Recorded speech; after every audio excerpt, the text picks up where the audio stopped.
Hello class 6 welcome students Allen public school Netrana के online classes Elon educare में आप सबका स्वागत है। आज हम आपकी एसएसटी में ज्योग्राफी का थर्ड चैप्टर स्टार्ट करने जा रहे हैं इस वीडियो में, जिसका नाम है movements of the earth.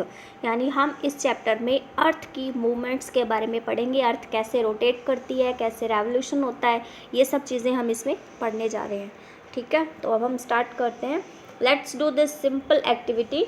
Fix 2 nails to a drawing board. आपको क्या करना है, एक ड्राइंग बोर्ड पे 2 कीलें लगानी है। Tie a piece of string to the nails. फिर एक स्ट्रिंग का टुकड़ा यानी कि एक रस्सी जो होती है उसको आपको उन कीलों से बांधना है। Place a pencil along the inner side. अंदर की तरफ उस स्ट्रिंग के एक पेंसिल प्लेस करनी है। And draw a line using the string to guide and the pencil. और उस स्ट्रिंग का यूज़ करते हुए स्ट्रिंग का यूज़ करते हुए आपको क्या करना है, एक पेंसिल जिस तरफ गाइड कर रही है उस तरफ एक सर्कल बनाना है।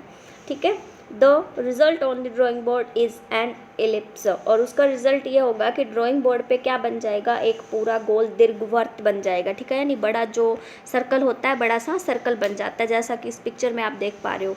ओके, इसी तरीके से इस ड्राइंग के थ्रू हम जो मोमेंट्स अर्थ की होती है उसके बारे में जानेंगे। तो चैप्टर स्टार्ट करते हैं।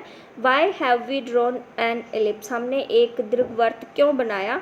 It is because all planets revolve around the sun in elliptical orbits.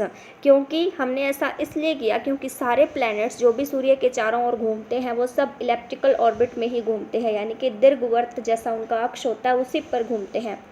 The solar system revolves around the center of Milky Way in an elliptical orbit।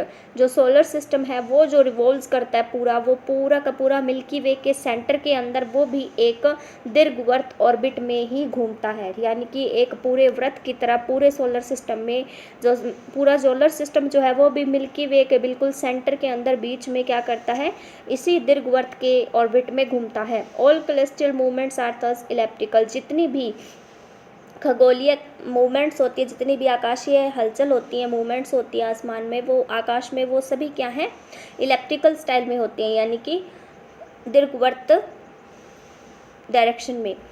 We have already learn that the earth has 2 types of movement. हम already ये बात पढ़ चुके हैं कि अर्थ की movement 2 तरीके से होती है, एक तो रोटेशन और दूसरा रेवोल्यूशन। रोटेशन यानी परिक्रमण, यानी अर्थ खुद अपनी जगह पे अपने अक्ष पे कैसे घूमती है, और रेवोल्यूशन वो होता है जो अर्थ सूर्य के चारों ओर चक्कर लगाती है, यानी कि उसकी परिक्रमा सूर्य की करती है। In this chapter, we shall take a closer look at the phenomena that occur because of these two motions of the earth। इस चैप्टर में हम क्या करेंगे, एक क्लोजर लुक डालेंगे, यानी अच्छे से इस तथ्य को समझने की कोशिश करेंगे जो अर्थ के 2 मोशंस के बारे में बताता है, यानी जो चीज़ें अर्थ के दोनों मोशंस की वजह से होती हैं उनके बारे में हम पढ़ेंगे। सबसे पहले है रोटेशन। रोटेशन के बारे में हम स्टार्ट करेंगे। The spinning motion of the earth on its axis from west to east in the anti clockwise direction is called its rotational motion. Earth जो स्पिन करती है यानी जो घूमती है अपने अक्ष पर, अपनी धुरी पर वेस्ट टू ईस्ट डायरेक्शन में एंटी क्लॉकवाइज घूमती है, उसे क्या कहते हैं, रोटेशनल मोशन कहते हैं। Rotation of the earth causes day and night. Earth के रोटेशन की वजह से ही दिन और रात बनते हैं। The earth completes 1 rotation about its axis in about 24 hours. Earth जो अपनी रोटेशन है उसे अपने अक्ष पर लगभग 24 घंटे में पूरा करती है, which we call a day, जिसे हम एक दिन कहते हैं।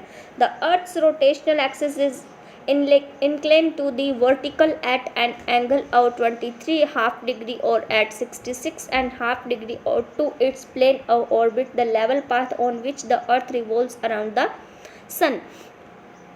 अर्थ का जो रोटेशनल मोशन होता है, अर्थ की जो रोटेशनल एक्सिस है, जो उसकी घूमने की दूरी है, वो उसमें थोड़ा झुकाव होता है, वर्टिकली झुकाव होता है।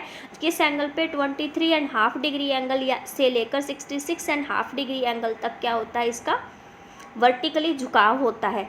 किस प्लेन ऑर्बिट पर, और जो कि लेवल पाथ क्रिएट करता है जिसके ऊपर अर्थ सूर्य के चारों ओर क्या करती है, अराउंड द सन, सूर्य के चारों ओर घूमती है। ठीक है, the side of the earth facing the sun is lighted up and thus has day. जो साइड अर्थ की सूर्य की तरफ होती है वहाँ लाइट होती रोशनी होती है और वहाँ दिन होता है।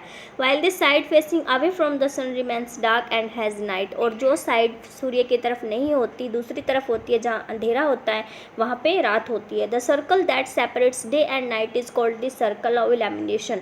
जो सर्कल डे और नाइट को सेपरेट करता है यानी अलग अलग करता है, उस सर्कल को इल्यूमिनेशन सर्कल कहा जाता है, यानी कि जगमगाहट या फिर उद्बोधन का सर्कल कहा जाता है। As can be seen in the picture, the circle of illumination does not coincide with the earth's axis. जैसा कि हम पिक्चर में देख पा रहे हैं, जो इल्यूमिनेशन का सर्कल होता है वो उस धरती की अक्ष के अनुरूप नहीं होता है, या धरती की धुरी के बराबर एक जैसा उसके जैसा नहीं होता है, उसके समान नहीं होता है। ठीक है, तो आप इस पिक्चर में देख सकते हो, जैसे circle of illumination separating parts of earth with day and night. ये जो लाइन आप देख पा रहे हो इस तरीके से, ये जो बीच में से दिखाई जा रही है, ये 23.5 डिग्री अर्थ एक्सिस। तो ये क्या करता है, इस साइड को और इस साइड को सेपरेट, यानी ये देखिए आप यहाँ ये हिस्सा इस तरीके से इनको अलग कर रहा है यहाँ से। तो यहाँ इस तरफ सन रेज हैं तो यहाँ दिन होता है, और इस तरफ क्या होती है, नाइट, जहाँ पे अंधेरा है। ठीक है, और इस तरीके से इसमें earth rotation about its axis, earth अपने अक्ष पर घूमती है तो वो उसका रोटेशन इस तरफ देखिए झुकाव है इसका, और ये इसका यहाँ पे रोटेशन होता है वेस्ट, ईस्ट, साउथ पोल और नॉर्थ पोल। इस तरीके से ये अपने अक्ष पर ऐसे घूमती हैं। ओके, अब हम देखेंगे कि इफ़ेक्ट ऑफ अर्थ्स रोटेशन, अर्थ के रोटेशन के या अर्थ के घूमने से इफ़ेक्ट क्या क्या पड़ते हैं, क्या प्रभाव होता है इस चीज़ का, ये हम देखेंगे। The rotation of the earth causes day and night, earth के घूमने से दिन और रात बनते हैं। Bulging of the earth at the equator and its flattening at the poles, earth में जो मतलब उभार होता है वो तो होता है इक्वेटर यानी कि भूमध्य रेखा की जगह, तो बीच में तो क्या होता है, उसमें उभार होता है। And its flattening at the poles, और ये ध्रुवों की तरफ, पोल्स की तरफ, किनारों की तरफ क्या होती है, फ्लैट होती है, समतल होती है।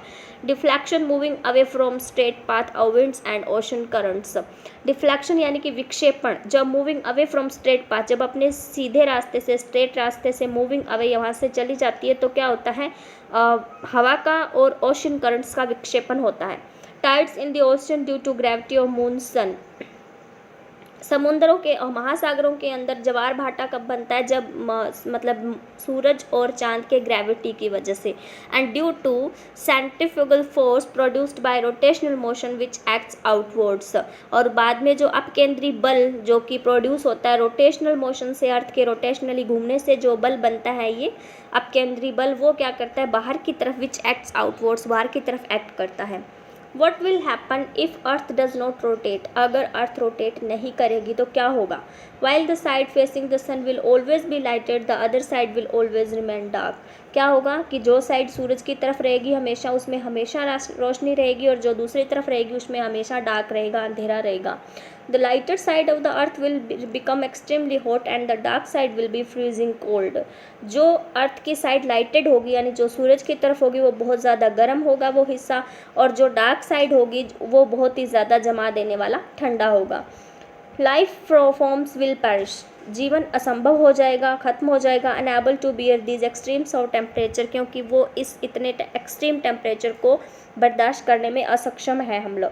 Tides, ocean currents and wind system patterns will change causing unpredictable weather on land and sea, जो ज्वार भाटा, ओशन करंट्स और विंड सिस्टम पैटर्न जो है वो बदल जाएगा, और जो मौसम के प्रति धरती पर और समुद्र का जो वेदर है उसके बारे में हम जो पहले से पूर्वानुमान लगाते हैं वो क्या हो जाएगा, अपूर्वान्वय हो जाएगा, यानी उसे हम पहले से जस्ट डिसाइड नहीं कर पाएंगे कि क्या वेदर होने वाला है। अब देखते हैं हम रेवोल्यूशन के बारे में, यानी सूरज के चारों ओर धरती घूमती है, उससे क्या इफेक्ट पड़ता है। अभी तो हमने देखा कि अर्थ अपने एक्सिस पे कैसे घूमती है, तो क्या क्या चीज़ें होती हैं, और अब हम देखेंगे कि जब अर्थ सूरज के चारों ओर घूमती है तो क्या होता है। The earth moves around the sun in an elliptical orbit, earth जो है वो सूरज के चारों ओर भी एक दीर्घवृत्त वाले ऑर्बिट में ही घूमती है। This motion is called it's revolution, इस प्रक्रिया को क्या कहा जाता है, अर्थ की परिक्रमा कहा जाता है।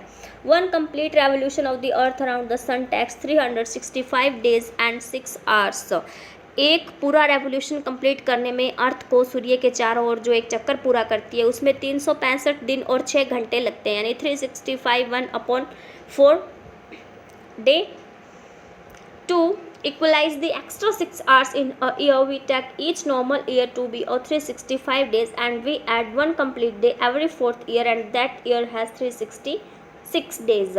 इनको मतलब ये जो 6 आवर्स हर साल एक्स्ट्रा होते हैं, हर साल 6 घंटे जो एक्स्ट्रा बनते हैं, इनको बराबर करने के लिए, इक्वलाइज करने के लिए हम क्या करते हैं, हर एक नॉर्मल ईयर में तो 365 दिन ही रखते हैं और वो उस पूरे एक कंप्लीट डे को हर फोर्थ ईयर के अंदर यानी हर चौथे साल में ऐड कर देते हैं और इस ईयर में 366 यानी 366 डेज हो जाते हैं और इस ईयर को लीप ईयर कहा जाता है. An extra day is added to a leap year in the month of February making it 29 days.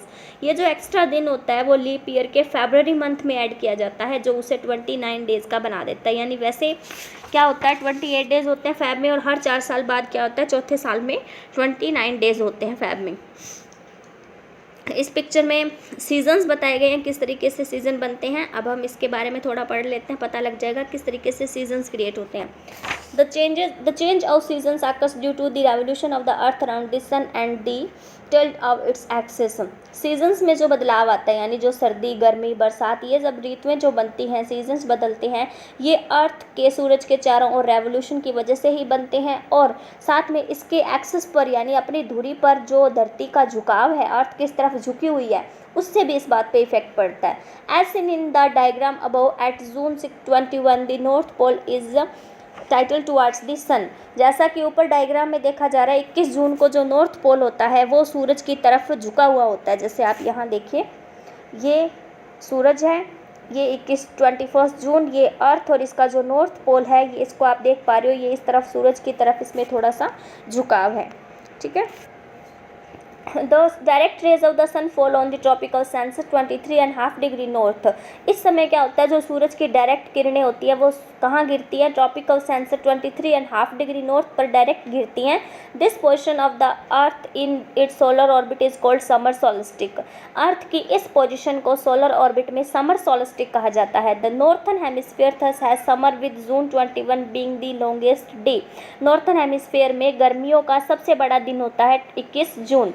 The northern hemisphere experiences longer days and shorter nights. इस समय नॉर्थन हेमिस्फीयर के अंदर दिन बड़े होते हैं और रातें छोटी होती हैं. In this period the regions between the Arctic circle and the north pole experience a period of only day light and no light. जो नॉर्थन हेमिस्फीयर होता है उसके अंदर एक्सपीरियंस होता है, लॉन्गर डेज होते हैं, बड़े दिन होते हैं और रातें छोटी होती हैं. इस पीरियड के अंदर जो रीजन आर्टिक सर्कल और नॉर्थ पोल के बीच में होता है वहाँ a period of only day light and no night. Only day light, पूरा दिन की रोशनी रहती है, वहाँ पे बिल्कुल भी नाइट नहीं होती. The southern hemisphere meanwhile experiences winter where nights are longer and days are shorter. इस समय जो साउथर्न हेमिस्फीयर होता है वहाँ पे विंटर होती है, सर्दी होती है और यहाँ पे रातें बड़ी और दिन छोटे होते हैं. On December 22 the south pole is tilted towards the sun. जब 22 दिसंबर का दिन होता है तो साउथ पोल जो है वो सूरज की तरफ झुका हुआ होता है. And the sun rays now fall directly on the tropical Capricorn. इस समय सूरज की किरणें डायरेक्टली ट्रॉपिकल कैप्रिकॉर्न पर गिरती हैं. The position of the earth is called winter solstice. और अर्थ की इस पोजिशन को विंटर सोलिस्टिक कहा जाता है. And the southern hemisphere now has summer season with December 22 being the longest day. अब इस समय साउथर्न हेमिस्फीयर में समर सीजन होता है और 22 दिसंबर को लॉन्गेस्ट डे होता है वहाँ पे. It experiences longer days and shorter nights. यहाँ पे दिन बड़े और रातें छोटी होती हैं. At places south of the Antarctic circle only day light exist with no nights. यहाँ पे जो अंटार्कटिक सर्कल है वहाँ पे ओनली डे लाइट रहती है, वहाँ पे बिल्कुल भी नाइट नहीं होती इस सीज़न में. In the northern hemisphere meanwhile there is winter and the nights are longer while days are shorter.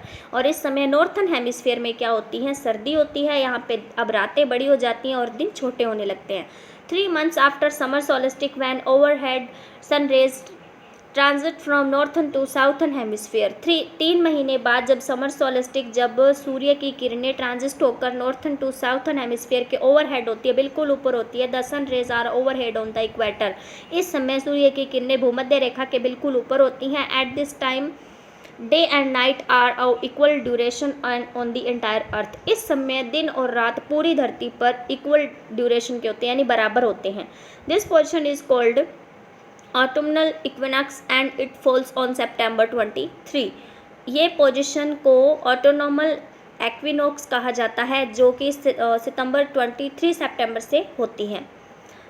In the same way, between December 22 and June 21, the position of the Earth 3 months after winter solstice is similar to that of autonomous equinox, when the overhead rays of sun are once again on the equator, but the overhead rays now are in transition from southern to northern hemisphere। इसी तरीके से 22 दिसंबर और 21 जून को भी जो हर 3 महीने के बाद में अर्थ की जो पोजीशन है वो विंटर सोलिस्टिक के बाद में भी चेंज होती है और इससे ऑटोनॉमल इक्विनॉक्स कहा जाता है। यहाँ पे सूरज की किरणें एक बार फिर इक्वेटर के बिल्कुल ओवरहेड होती हैं और यहाँ सूरज की किरणें ट्रांजिस्ट होती है साउथ टू नॉर्थन हेमिस्फीयर।